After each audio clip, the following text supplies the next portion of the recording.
Hello and welcome to Leadership Liftoff, a podcast for leaders of teams under 100. My name is Anna Gray. I'm a Gallup certified strengths coach.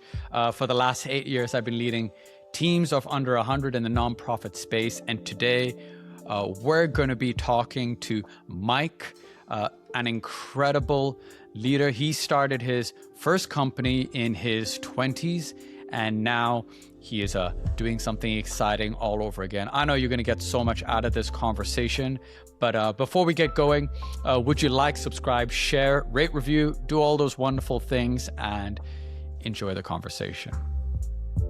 Well, Mike, it is a pleasure to have you on the podcast. I'm really looking forward to getting into your story for a couple of reasons. But I think, if someone's watching you on video, you're clearly not a 50-year-old founder. You're younger. So I'm curious to dig into that a little bit and what your experience was like. But Mike, why don't you let people know who you are and what your story has been so far? Awesome. Well, first of all, thank you so much for having me. I was really excited to be here. Well, my name is actually quite American, but I'm from Brazil, born and raised in Brazil. And my father, he's an English teacher, so that's why Mike, because people sometimes ask me, what's your Brazilian name? And I say, no, man, it's Mike. There's no Brazilian name. So I'm from a very small town countryside in Brazil, in the south of Brazil. And from where I come from, there's no tech, there's no AI. People don't know who Sam Altman is. People don't know who, the founder of most of this big, tech companies are. They are not familiar with this kind of reality. So where I come from, I was used to always working in something that no one understood what I was doing. And if you would ask my father and my mother right now, I don't know if they understand really well what I actually do right now after, 15 years working in tech. So this is a little bit of context. I started work very early, 15 years old. I come from a very humble family. We had to work since we were younger because we didn't have much money. And actually my first work was in a factory, in a production line of a factory, nothing to do with tech. Then when I started my college, I was working on import and export, so nothing to do with tech again. And I was sharing an apartment with three friends, and one of them had an idea of applying for a grant, innovation grant that they had in Brazil. And he asked, "Oh, would you like to help me?" And I said, "Yeah, why not?" And then we started to do that. And among 1,000 ideas and projects, we were one of the 20 that were selected, which meant that we at that time we earned. This was 2013. We earned about $10,000, which for us, it was unbelievably a big amount of money. None of us have ever seen so much money so far. Mm-hmm. And in order to get the money, we need to incorporate a company. So my first company was born because of that. We didn't I didn't have a dream of opening a company. I didn't have a plan. It was not in my mind. Mm-hmm. So it happened. It landed on my arms. And this ended up being a 10-year journey. In the first 2 years, we were very, young. We didn't know what to do so much. How old were you when you started? Yeah, 22, pretty much. And yeah, this is how I landed in building a company and building my own business. It was, I think, that's something that just happened. Nothing that I was pursuing, to be honest. It was actually kind of... Yeah, a great surprise. Mm-hmm. And so what happened with that company as time went on? Yeah, so we started focusing on offering. Our idea was to remove everything you had in your pockets. So we would we developed a hardware where you could the vision was that you could have your keys, your business cards, your credit cards, everything you need to carry on your pockets, you would have in a wearable. So at that time, we had an idea of a wristband that you could use to make payments, open your door, use at the subway, and any type of public transportation, and many different things. After doing some validation, and let's imagine that this was 2014, back in Brazil, barely no infrastructure for that. So it was very crazy. Like everyone in my family was, what are you doing, man? Like this is nothing. This doesn't make sense. Like Apple is not doing it. Like why are you doing it? You know, and then we discovered after some validation that payments were the main use case that people could see some value. So we ended up like applying for some like acceleration programs. One of the biggest banks in Brazil were having one of those. So we managed to get in. Then we learned a lot of the payment industry. And that's how we could see that this payment industry would grow like a lot in Brazil. It's incredible like how big this economy around payments and banking and digital banking has grown in Brazil. So we saw that like kind of coming, and we decided to move more to the infrastructure layer. So we decided to go away from hardware and we decided to go away from the B2C market, which we were at that time, in order to build the infrastructure for other companies to come in and automate payments, use APIs, and whatever they had or they need, whatever they wanted to build, they could have with our infrastructure. So at that time, it was not even called. Today, the market called this space, this industry, banking as a service, which is mainly APIs or a very modular way of building financial products. And after that, that's when we had a lot of growth, and we ended up like becoming like a more than 100 employee company. And in 2021, this company was acquired by Porto Seguro. They are the largest insurance company in Brazil, like this 15,000 employee enterprise in Brazil. Wow. It's one of those like Liberty, for example, here in the US, like everyone knows in Brazil, but they only operate locally, so they're not known outside the country, but there everyone knows. So after that, I stayed other 2 years at Porto. So it was a total of 10 years.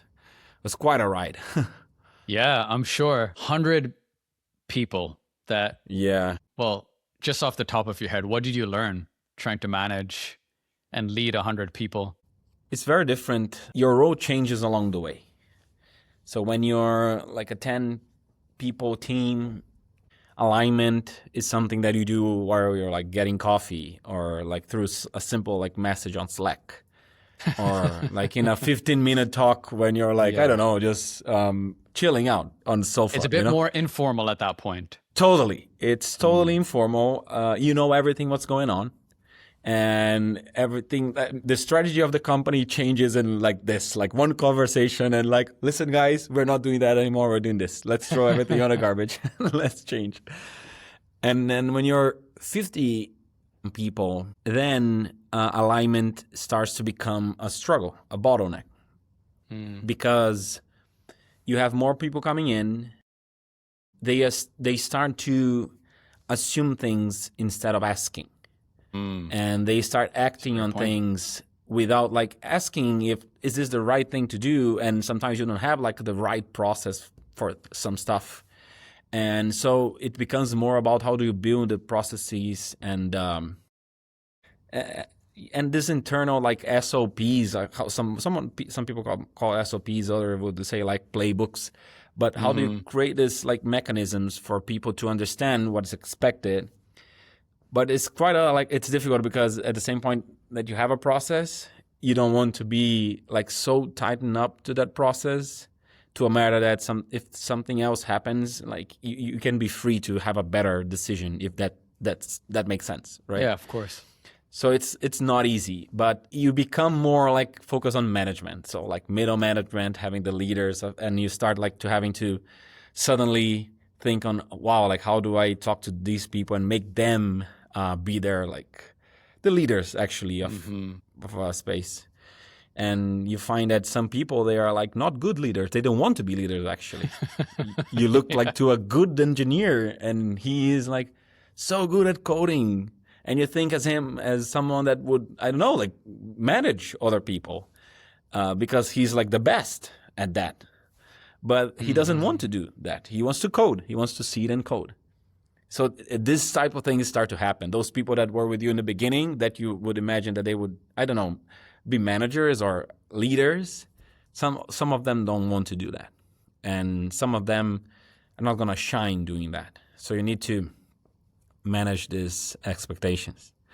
And then when you're like 100 employee company, it's crazy because some things start to happen that someone comes in and you don't know their name. And you're like, oh my God, like until some days ago, I was having all the hiring conversations and I knew everyone. And now this person is coming in and this person makes some decisions.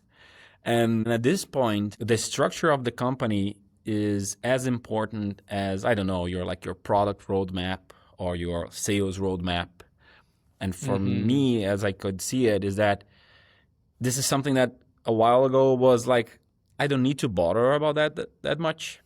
But it starts to become something that the results of the company depends on it. So you need to have very clear who the middle management is, how are they affecting other people?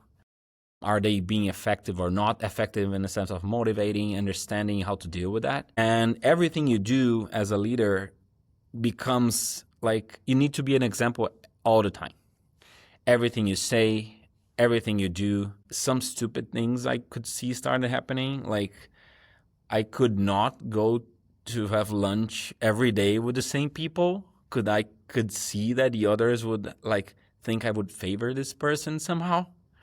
So it's very, for me, honestly, I don't like this kind of stuff, but I was going to ask that question. It happening. Yeah. So these small things start to happen and you need to take more care and be more aware that everything you do, it sends a message, whatever you say, whatever you do. So I think it's more about being very focused on the management and how you show the way in what do you expect from them, what do you expect as goals, what do you expect as actions, what do you expect as how to talk to customers, how to talk to other people. It's quite interesting. I don't know if I was able to, paint the picture. I wanted to try to paint a different. No, that was great. Picture. It's really interesting. So you didn't really enjoy it at one point by the sounds of it. Yeah. I feel that I really missed after we became over 80 people, I really missed the early days, missed in a sense of it feels more exciting because that's normal. When you grow, everything becomes more about some numbers and becomes more about how do you manage and how you remove bottlenecks, right? So you're always talking operation. And in the beginning, it's a little bit of discovery while you do operation, So for me, when we started to grow, this sounded a little bit almost as if sometimes you lose connection with other people. So we always try to remove this barrier. Me and my former co-founder, we were very close to people. Very in a sense of when there was a party, we were there with them. When something was wrong, we were there with them. And one thing that really helped us along the way was that we were always one of the first to get in, one of the first to go out, to go home, the last to go out home. So they could see that we were deeply involved all the time. It was not one of those things that, I'm working and that guy is making money, We were always deeply involved in everything. Any issue, if something would explode on the weekend, we would come in and help support team. We would join calls, whatever we were. That's awesome. And I think this really sent a good message of these guys are not bullshitting. They're here to work. So if they're here to work, I might as well just come in and do that as well. So I think this is what I meant before, sending these messages. You need to be that. If you're not, I think it opened a lot of doors to other things you need to manage. Yeah, I mean, it's really cool actually getting to hear from your point of view because now you've exited the company. What's something you're proud of how you did, and what's something maybe you would have done differently? That's a good question. So one thing we did really well is what I just said. We were clearly good examples of, hustlers, sometimes there were some problems that we didn't have the best product or the best tech to solve. and we were just figuring out how to do it manually, and even if this would mean, like, I don't know, working overnight or spending more hours there. And we were the ones willing to do the work. Like, oh, if no one can stay here, I will do it. And these actions have a lot of power. You're not asking anyone. You're saying, I'm gonna do it. And then soon enough, someone will say, oh, I will help you. I will help you. And people would just stay overnight, and it would be fun. And this would unite even more the people, the team. So I think this is something that we did very, very well. One thing I would say, I think there were some mistakes, but one thing I would say that we should have done differently is that for some roles, we decided to hire instead of promote. And after doing that, for a while, we could see that if you would compare to the other roles where we had someone that was working for a long time with us and had a lot of experience, like from different areas of the company, even though they didn't have the best management skills. I don't know how to put it, but it was working better. You could see less politics going on, this kind of thing. So I feel that I would change this a little bit. I would, like, in some areas, I would just promote someone and maybe spend more time or invest more in, like, training that person. If management is an issue, training them more on management, that's it, then hiring. This is something that, in our case, I don't think it's something that applies to everyone. But in our case, I feel that because we were very focused in a very niched market, it was very difficult to hire someone that had that capability. If it is something that is more common, maybe, then I would say no, that's maybe not applied to. But when you're in a very specific market, it's very difficult to bring someone in, and the learning curve takes so long, then even if they're very good managers, the product factor, the understanding factor of the industry, it's a big, it's very relevant. Yeah, very interesting.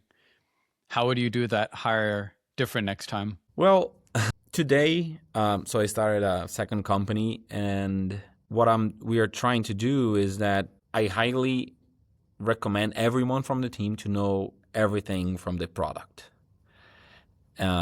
especially because we're more focused on tech. So I really believe that if you need to understand very well the product you have, whatever you have, even if it is, I don't know, in a technical level, not in a sense of like understanding everything technically, because I'm not technical, so I don't know everything, but how it works, like what is the market expecting, what are the pain points. This is something that we really like to, every meeting that we have, every Friday, we bring to everyone, we bring the use cases that we're seeing, we bring what is the pains of the customers, the pain of the prospects, what are people talking about it. Because it's very easy for you just to come into a meeting with everyone, especially when you're a small company, and you say something and you're assuming that everyone is understanding and paying attention, and that's it. Like, I came in, I did my part, I talked about it. But you need to make sure they're understanding. And this, you only make sure if you do it every week. And like, you throw in front of them and you explain very detailed. Because sometimes they're going to explain, you're going to ask, do you get it? They're going to say, yeah. You don't need to explain to me anymore. But I make sure that we do that every week. So everyone, it's like wired in them. So if they talk to anyone, it's going to be there, And if a problem happens, they're going to know, like, oh, okay, so our expectation of our customers is that, so I might as well make the decision on that path. So I believe that this is a good way of making people understand where they are, what are their expectations, and if it comes to a point they need to make a decision, they will be more prepared, I expect. No, I think that's so spot on, right? Where just that weekly repetition, sometimes the team feels like it's a lot, but that's sometimes what it actually takes for things to get inside of people and for them to see things the way you see them. Yeah. Because for it to really become real to them like it is for you. Because we tried writing some documents, like I would spend some time and write some documents and say, listen, guys, I built this document here with the pain points of customers, of like what we're seeing from new prospects and the new features that we released this week. And no one was reading them. Like I was thinking, oh, let's not lose time on a meeting talking about this, because sometimes you're going to think, oh my God, you're losing time. But actually, is the other way around. If you don't do it, people are not, like, they're busy every day, busy. So the Friday meeting that we have is specifically to talk about what happened. It sounds kind of like, oh, you're supposed to, I don't know, you could send everything on Slack. People could read it. They are not going to do it. I'm sorry. Like I wish they would do it, but they're not doing it. So you know what? Mm-hmm. Let's just make sure everything is listening, and every time. So whenever something happens, it's gonna be wired somewhere in there, and they're gonna know the direction to take because the expectations are understood. Yeah, that's very cool. That's a great lesson. So talk to me about this. I kind of said at the start, if you're watching this, Mike, you're a bit younger than the average founder. How did I assume you hired people who were older than you? Mm-hmm. Yeah. How was that experience leading people who were older than you? How did you get comfortable in your own skin, if you ever did, or you just had to push through it? Or just talk to me about that, because I could imagine that would have been something real for you. Yeah. So it's funny because one thing that changed from the previous company to this one is, like, now I'm, I don't know, 10, 15 years, a little bit older. Mm-hmm. When I was 20, in my 20s, this not only happened with employees, but also with customers. So you would arrive at a bank or like a big financial institution that were our customers or prospects, and they were like, like, are you who let this guy in? You're the vendor, It was something. So we had a lot of, I think we had I think we had a lot of trouble in that sense, in getting trust. After you would see a demo or we do a pilot, then yes, they would see the results. It makes sense. But if you from the get-go would, like, when you're doing the call, you would see a lot of, oh yeah, let's see. It didn't sound professional. Didn't look professional, And actually, we need to hire some salespeople that were older in order to be more appealing, to be honest. So this is something I had to deal with also on sales side. But when we were hiring, normally two things would happen. One, the person would admire our journey and say, whoa, like, you guys are young. I really admire, like, your courage and what you're building and everything. And they were very open-minded of, so I bring this to the table, you bring that to the table. How can we combine it? So they were mature, I would say. So we really liked that. I think this was the best combination, because it was someone that was really mature to a point that they could understand what we could add and where they could add.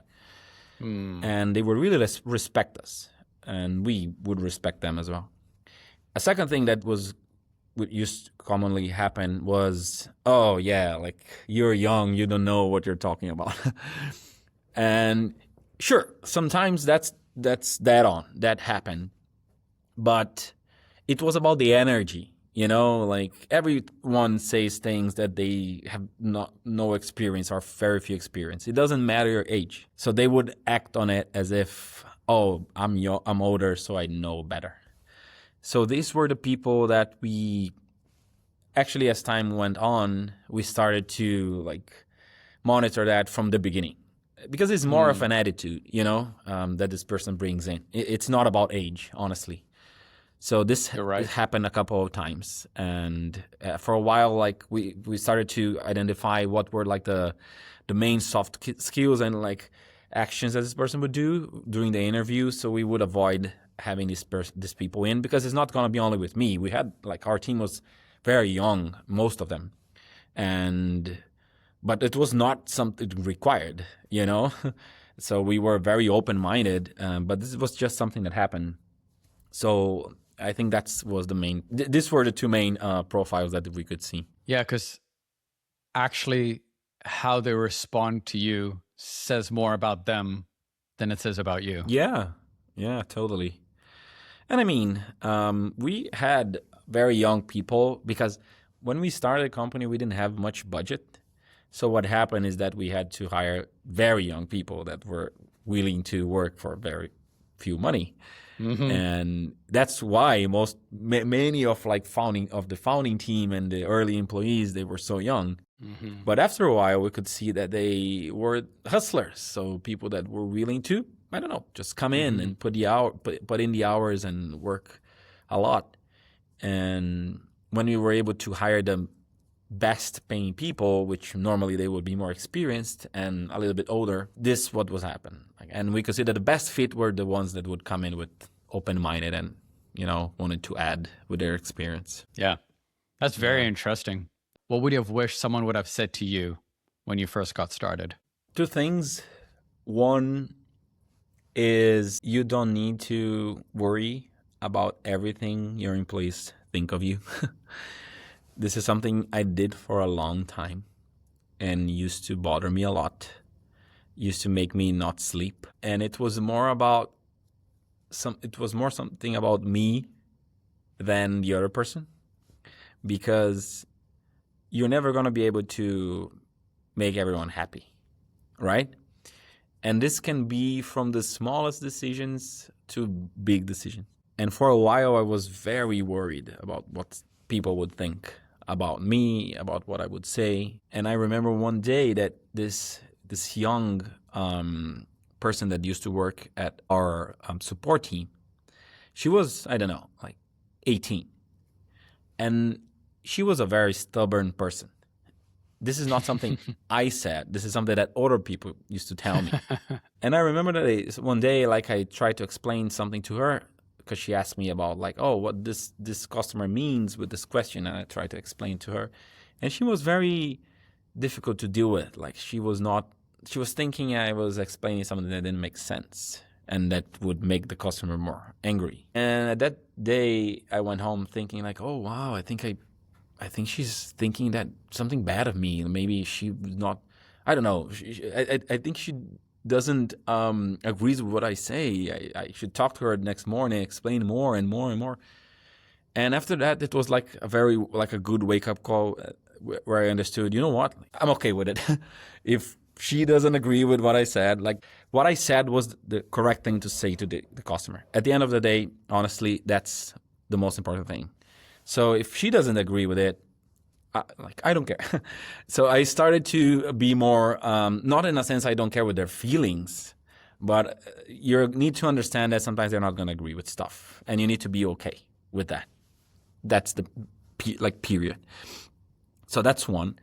The second is you need to be a very good example. Like, that's the point. You need to put in the hours. You need to work a lot. And they need to see you doing it. They need to see you getting your hands dirty every day, all the time. The more you do that, the more you're going to be able to engage people in doing whatever the company needs. Because at the end of the day, my reality was that we started the company with very few money and we had very few funding. So most of the time we were very scrappy. And when you're scrappy, and most of the companies out there, they need to be, if the founder is not the one that is doing that, showing that every day, constantly, how are you going to be able to request this or require this from other people? They're not going to feel comfortable doing it. It seems like, oh yeah, you're making me do that because you don't want to handle it. It sounds like that. But if you are doing every day, and you ask them, soon enough, what happens is that the employees are doing the same. And when a new employee comes in and don't do that, like, I'm not even the one who says, like, oh, this person is not a fit. Like, everyone would look at that other person and say, this person is not a fit. It's crazy because it just becomes your culture, what you do and how you act. So this is for me was the best recipe for like culture and how do you become a leader. It's about at the end of the day, it's all about example. It's almost like being a parent. Like it's not about telling them what to do. You need to actually do it, you know. They need to see you doing it. Man, I want to applaud you. Well done. That's Thank you you. know, you went through more pressure than most people in their 20s would normally have to go through. It's really awesome to hear how important you take being exemplary and setting the standard, and yeah, real things like you were saying where, even if people don't agree with you, you still got to stick to your guns, right? You got to actually have conviction about what you're saying, and in your heart know that they may not like you right now, but maybe one day they'll understand what you were trying to say. Yeah, And exactly. you gotta leave that to them to figure out. And of course, the role of the leaders to do their best to explain what they can do. But at one point, there's not much that you can do after that. Yeah, exactly. Yeah. So I want to And applaud you on that. yeah, thank you, man. And one other, just maybe another point on that is I felt that when the company was starting to get bigger, in the beginning, I don't know if many people here watches soccer, but coming from Brazil, I'm like a soccer person. Of course. So when you're a young soccer player, normally, like I don't know, like imagine a famous soccer player like Mbappe for Real Madrid or like from France. When you're younger, you decide yourself. You need to do everything. You try to do everything, or the most you can. When you start to get older as a soccer player, you're not gonna be able to run as much. You're not gonna be able to be as fast. So you need to choose very well, like where you go, how do you waste your energy, how like the ground you cover, right? Because you're not gonna be able to cover the same ground and then do the same things you do. Maybe from all the 10 skills that you did very well, 2 are gonna be very good. So you need to focus on those 2. And like for example, Lionel Messi in the last World Cup, he would not come back to the defense. He would just not come back, He was just keeping his energy from when they were in the attack, and that's how they won. So I think it's a little bit of that. Like I was always thinking, how can I like waste my energy or use my energy on the things that I'm better at? And if I see that someone is better in sales, if I see that someone is better like doing something else, let them do it. They're doing better. I'm not going to try to waste my energy there, Like I could do maybe a good work there as well, or maybe a little bit better than them if I would lose a lot of energy, but that's not the best use of my time. Yeah. They're doing good enough, So I think that's another thing that I think a lot right now after being through this. Yeah. So with that, okay, so now you have a new company, Stealth. Yes. It's in stealth mode, yeah. So yeah, we're still working behind the curtains for a while. I see. So what does your team look like these days? Yeah, so we are a very early stage. We are right now 8 people.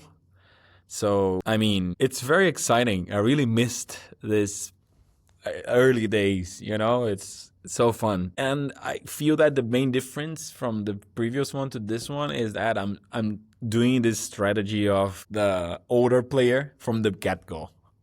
I can see that now things are different. So we started a company with funding, so we were able to have good people around us, people that are more senior than when I started my first one.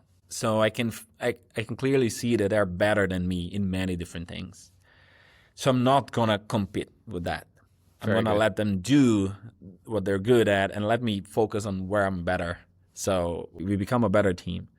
So I think that's the main difference. It's a little bit of, I don't know, having the experience. If I was not gonna be able to do that in my first time. You need to run some miles in order to see some things. Yeah. Very cool. Very cool. Well, Mike, thank you so much for your time.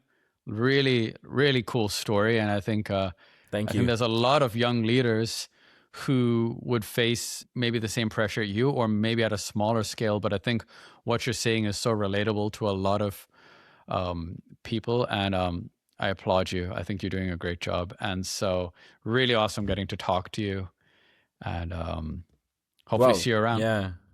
Thank you so much for having me. It was a pleasure. And anyone that's listening or watching this, feel free to reach out. I really like to talk about this stuff.